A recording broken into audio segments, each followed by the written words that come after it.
Hi, this is ENilhas, and this is my case study final presentation for Special Education for Building Administrators class.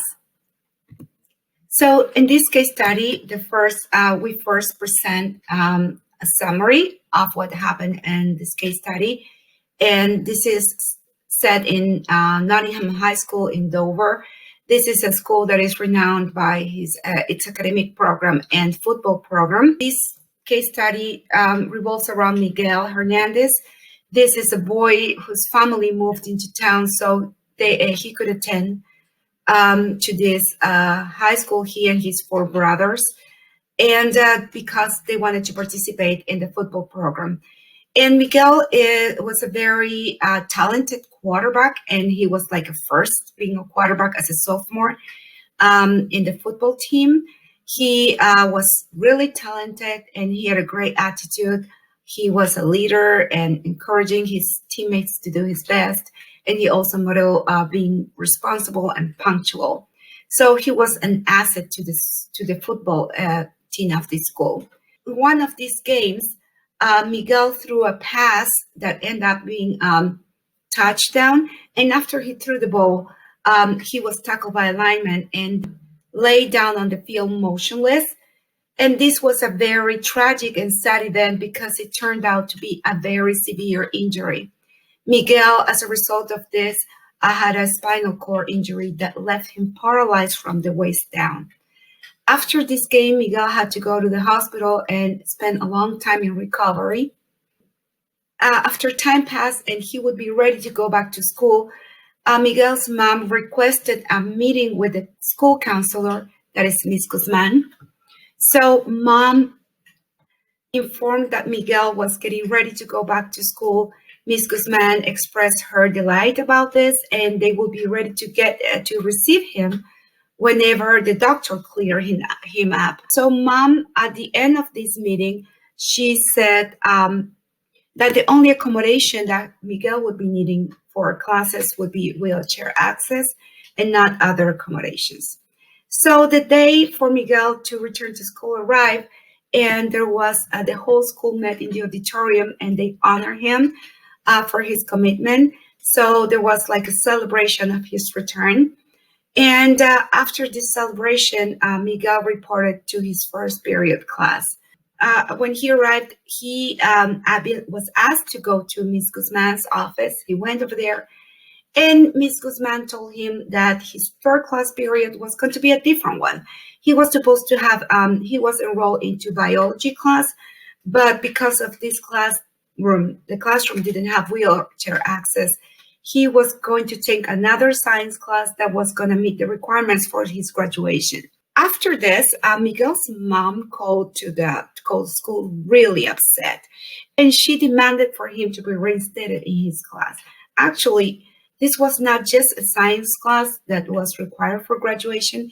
It was a class that he wanted to take it was a college class, class that he was hoping that would help him to get into university that he projected to attend, he wanted to attend. He was really upset, and she was received by the principal the same day, and she made this demand. And at the end of the meeting, Mr. Hernandez arrived with a lawyer, and the lawyer said to the principal, "Are you familiar with the 504 section of the 1973 Act, and where nobody can be denied of access to education because of his disability?" So actually, he said, "Do you understand the implications of denying my client access to a classroom at this school?" This is how the meeting ends. The next section requires us to discuss legal and ethical issues that we have lots to discuss here, plenty to discuss. So about the legal issues, like the lawyer cited, the Section 504 of 1973, the Rehabilitation Act of 1973, says that no otherwise qualified individual with a disability, just for the reason of his disability, could be excluded for the participation in any program of activity that receives federal assistance, like it's a school. And like in this case is Miguel, he's otherwise qualified. I mean, he can take this advanced class, but the only reason that he's not taking this class is because of his disability. In addition, the Americans with Disabilities Act, ADA, prohibits discrimination against individuals with disabilities in all areas of public life, including schools. So we have here two different legislations that the school is violating. So if we take a look at the legal aspects of what's happening here, we know that Miguel is actually being discriminated against just because of his disability. And besides the legal issues, if these laws were not in place, we can think about the ethical aspect of the decision that was made here.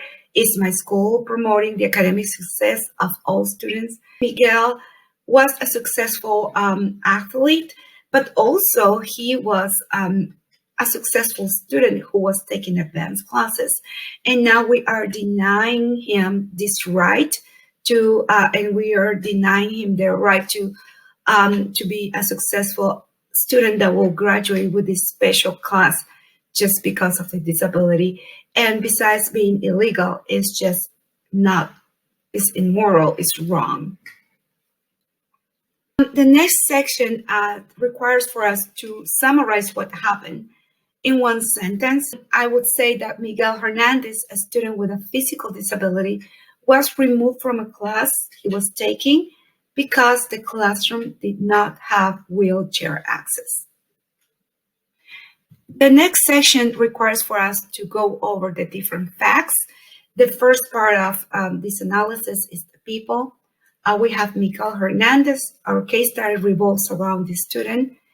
We know that he is a talented athlete. He was a talented athlete, and he is a talented student as well.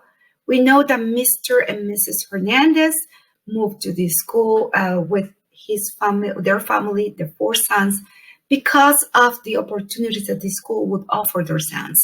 And we know that this family and these parents are advocating for Miguel. We know that there is a counselor, Ms. Guzman, and she was in charge of the schedule. She was informed 2 weeks in advance that Miguel was arriving to school. And we know that there is a lawyer that is already being hired by the family, and he's already counseling the family on this issue. And we know that there is a principal who I don't have enough information about, but it seems like this principal was taken by surprise by what happened here. About the place, we know that the town is Dover. We know there's Nottingham High School. This happened in the high school. We know that Miguel gets injured in the football field, and then he recovers in the hospital. We know that he's welcome back in the school auditorium. He has a meeting in Ms. Guzman's office, and we know that then there is a meeting rather tense at the principal's office. So what about the program? This is a public high school that has 3,200 students. It's a renowned public high school for its sports program and academic programs. We know the problem of the case study happens in the general education setting. We know that this boy is a 10th grade student, and there is a biology college preparatory class that involves the program. So in the next section, we need to review all the facts, and we need to review and prioritize information. So the first question that we are answering is, could the conflict, the situation, or the decision be damaging to stakeholders or to the community? And this is, I would say, a resounding yes. This conflict, the situation, and the decision are damaging to Miguel Hernandez, to his future. He had not only a physical injury, but also this decision hurts his possibilities and his possibility to go into the school that he wants to. But if we expand the picture and we don't look only at Miguel, we think about all the students with disabilities that attend to this school. It's a big school, 3,200 students, and there is a high chance that there are so many students with disabilities here. And if decisions like this are being made in regular basis, there are a high number of students that are being discriminated against here, and they are denied of FAPE. They are discriminated against. So the community of Dover is being hurt by and by the population in general is being hurt by having a big chunk of their population being denied of free appropriate public education, and by being denied of their a high program, a high level program. What individuals and groups have important stake in the outcome? So we can go from the more specific to the more general. The more specific is Miguel has an important stake in his outcome. Can he attend the class that he chose because of his that has a lot of he's investing in his future? I am sure that he and his family had great hopes of attending a great college, a great university that will have a great career for him, and maybe scholarship opportunities because of he was so talented playing football. All that is gone right now. He is a boy in a wheelchair who cannot play football. So the possibility of scholarship because of a football program is off the table. However, he still is investing in his education by attending classes that are demanding, and they are difficult and high classes.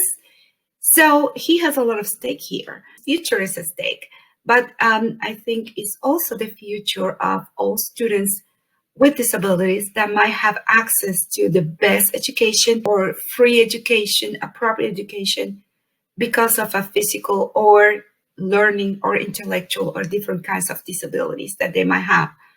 And at the end of the day, if we repeat this, the community of Dover, the community will have better educated individuals that receive public education, just because a community gets better and the possibility of this community to be prosper and have a better quality of life gets better, and that all is based in education. So have all the relevant stakeholders been consulted? I don't know about this.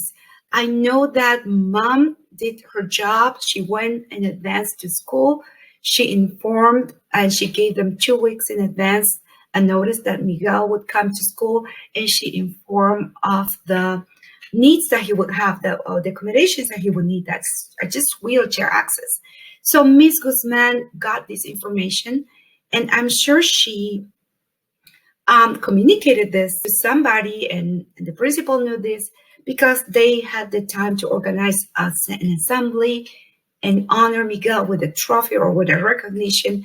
However, they did not think of getting ready for him to be successful academically just by adding a ramp or doing whatever they needed to do, guarantee that he would have access to the classes that he had in his schedule. So there was a problem here. Maybe part of the communication was made, but somebody overlooked what he really needed to be successful. They gave him a trophy, but they didn't give him access to his class. Can I learn more about the situation? Yes, I am wondering about Ms. Guzman. I'm wondering, do they have a team of counselors for such a big school? Is she a young counselor with very little experience? What kind of education or training she has? Is she aware of the legal implications of her decisions? I wonder who is her supervisor that she has mentor? Who does she talk to when she makes these kind of decisions? When she communicated that Miguel was coming back to school and they were organizing an assembly, I bet the biology teacher was aware he was coming, and Did they know he would need a wheelchair and the classroom didn't have a wheelchair access? So I am wondering about the decision making process here and the amount of information and training that the people involved in this class. Because of I don't know this, I would assume that Ms. Guzman is a person, as most counselors are, that are really invested and caring and just didn't have the training or overlooked this. Maybe she's overworked, maybe she's inexperienced. So, do I have enough? Do I know enough? Do I have enough information to make the decision? I would say yes, because there are some things here that are pretty black and white. So I would say I do know enough to make a decision. So our next section of this assignment require us to preview some possible actions or what decisions we could make. So my options could be three. We are required to think of three different options. My first option would be an option that would just continue with the decision as it's been made in the case study, like status quo, no changes. My second option would be to be very radical and most creative. And the third option would be something in between. So the first option that says no action. So what I would have to do if I was a principal, I would have to just hope for everything to go away, which is very unlikely. Option number two, that is the most out there, most creative, would be, in my opinion, to reinstate Miguel in the biology class immediately. Move the class in the meantime, the setting, into another classroom with wheelchair access while the ramp is installed in the biology lab, and offer Miguel's family an apology. So the third option would be to allow Miguel to follow the class remotely through a device, like attend the class remotely, like in Google Meets or Zoom. And for his lab assignments, try to get him an opportunity to attend these classes remotely, like, on the physics lab, that it would be in another setting once a month or something of the sort. So now we need to go and look at the pros and cons for these options. So option number one, the pros is that says that it requires no action and no effort whatsoever. The cons is that it's really illegal, and we are hurting a student really badly here, and we're going against the law, we're violating laws. And there, of course, there's possible remedial and actions that will come, or legal actions against the school. So we might be in trouble here, and serious trouble, I would say. Option number two, that is the most creative and most radical, I would say that the pros is the right thing to do right from the start. Miguel should never be removed from that class. It's respecting the students' rights, and Miguel will be a fully participant of that class. The cons is that it's highly inconvenient right now, because we don't have those 2 weeks in advance notice to install a ramp. We just have to make things happen right away. So I'm sure the biology teacher wouldn't be happy to have to pack his or her things and move into another setting with no lab. The curriculum might be affected, and the pace might be affected, because there won't be lab practices. In the meantime, this ramp is built into the classroom. So it's pretty inconvenient. All the students will have to, maybe there will be some confusion there, and have to move to another room. Option number three is convenient. Miguel could be still getting credits for this class. He will have this class in his transcript, and nobody will have to move anything, and there won't be, the curriculum won't be altered. But the cons is that still Miguel will have limited access to the instruction. He won't be fully participant. He won't be having access to the lab as every other student would. And there's still discrimination here, even though he will have the class in his transcript. He won't have access to education as the other students would. So if I was the principal, I would go for option number 2. What are we going to do to make this happen? So I'm thinking that it's so important for us as principals to advocate for equitable access to educational resources and opportunities that support educational success and well-being of everyone in our building. This is why I made my decision to go to option number 2. My step 1 would be, first of all, will be call central office right away and inform my superintendent. A lawyer came to my office today. This is what happened, because I'm sure the superintendent will have to deal maybe with bad press, with backlash of this decision, and I'm sure it's going to affect the whole district. I'm sure we need to talk to the lawyer, and the lawyer needs to be informed. Step number 2 would be meeting with my school staff. Ms. Guzman, I need to talk to Ms. Guzman about what happened here right away. I need to tell Ms. Guzman, we can't do this kind of decisions. This is not legal. So we need to have a conversation here, very honest conversation. This is going to cost us a lot of pain and suffering as a district. So we can't do this. And I'm going to have to talk to the biology teacher, and I'm sure the biology teacher won't be happy, but I'm going to have to say, we need to do this. And I'm hoping that I'm going to be telling you how long this is going to take.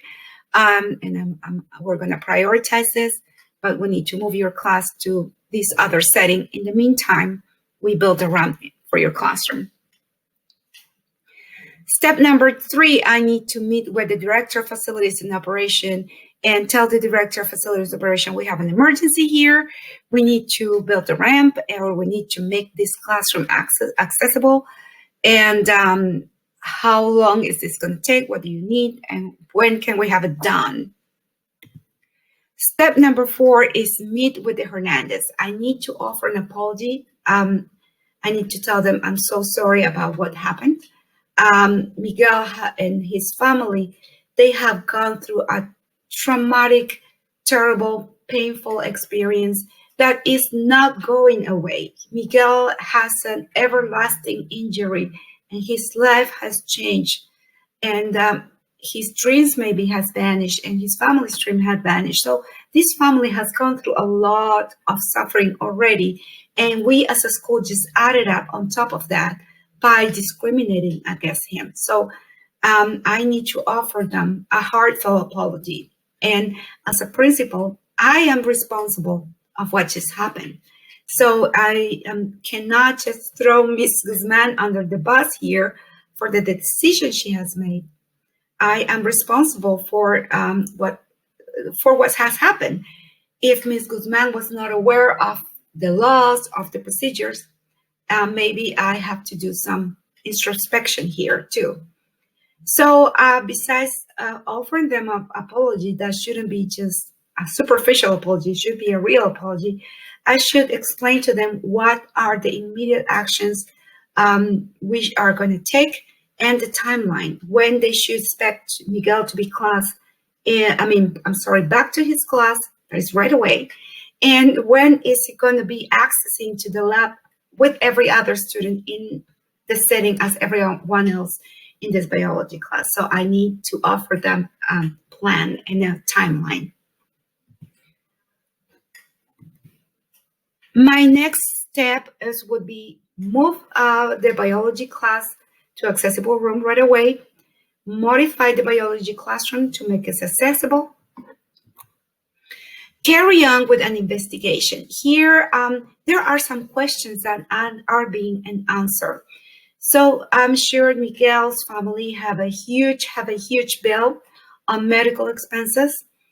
Also, Miguel has been damaged, and I am sure he has been hurt in whatever he expected to be investing in college, maybe a future professional career.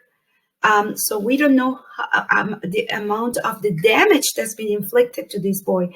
So what we need to know is there anything, any insurance by the sports program, the school program? I mean, the school has an insurance for damages that covers Miguel's medical bills? Do we have any liability insurance that would cover Miguel's injury as well and all the damage he's been suffered?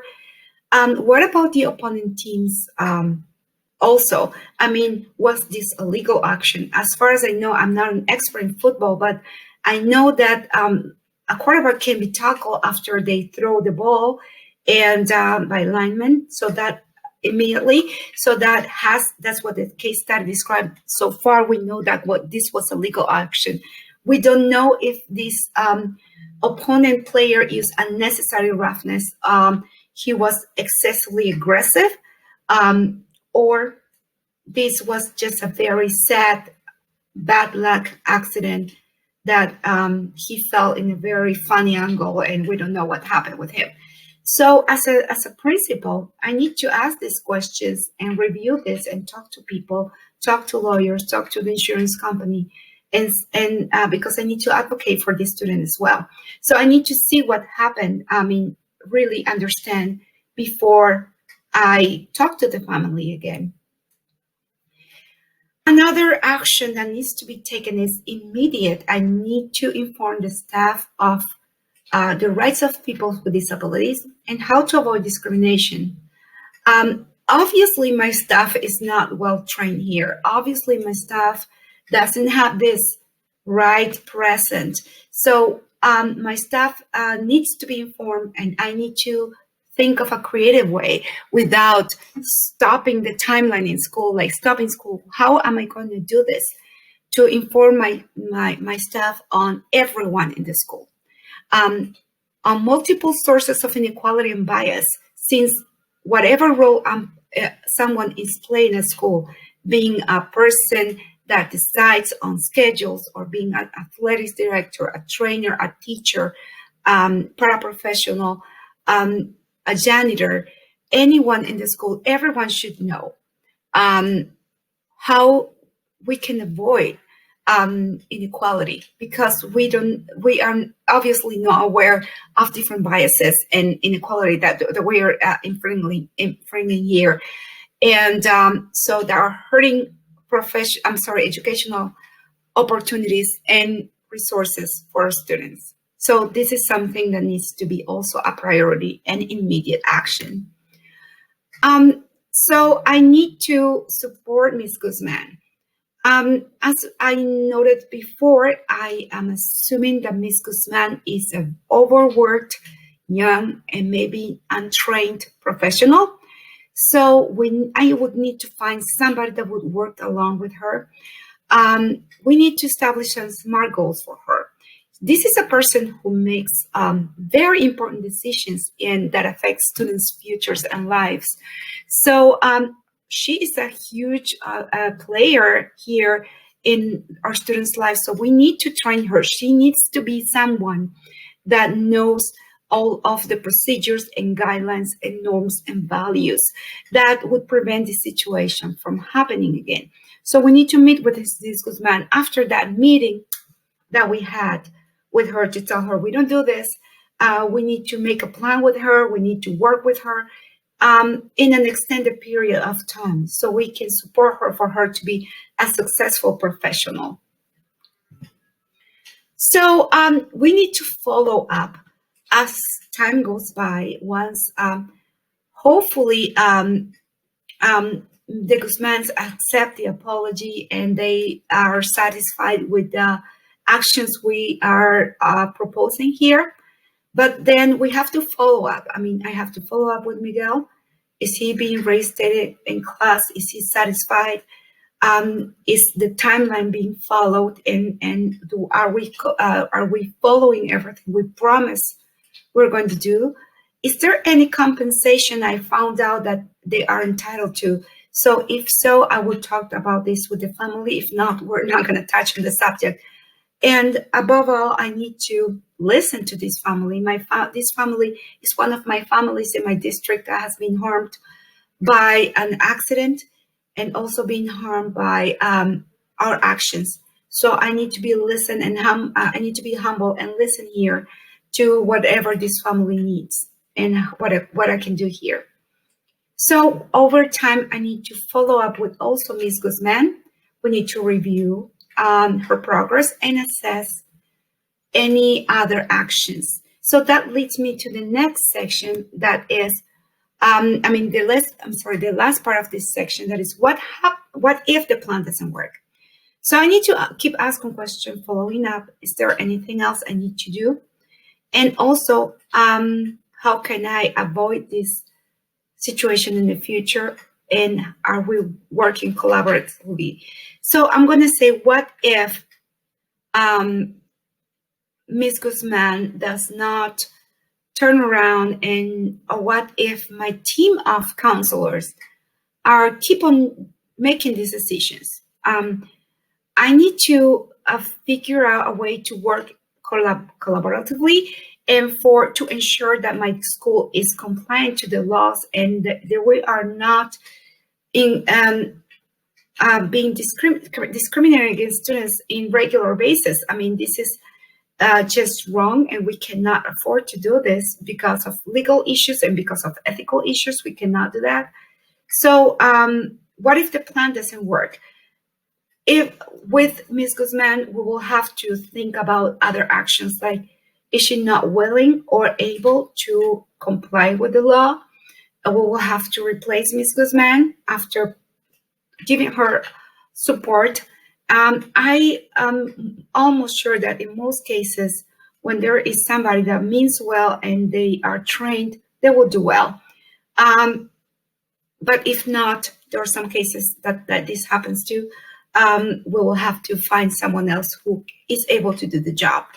And what happens if my school doesn't turn around? And well, we will need to do some more training also. I mean, we need to follow the law here. There's no question about that. Well, I thank you for your time, and I hope this case study was presented to satisfaction, answer all the questions. Thank you.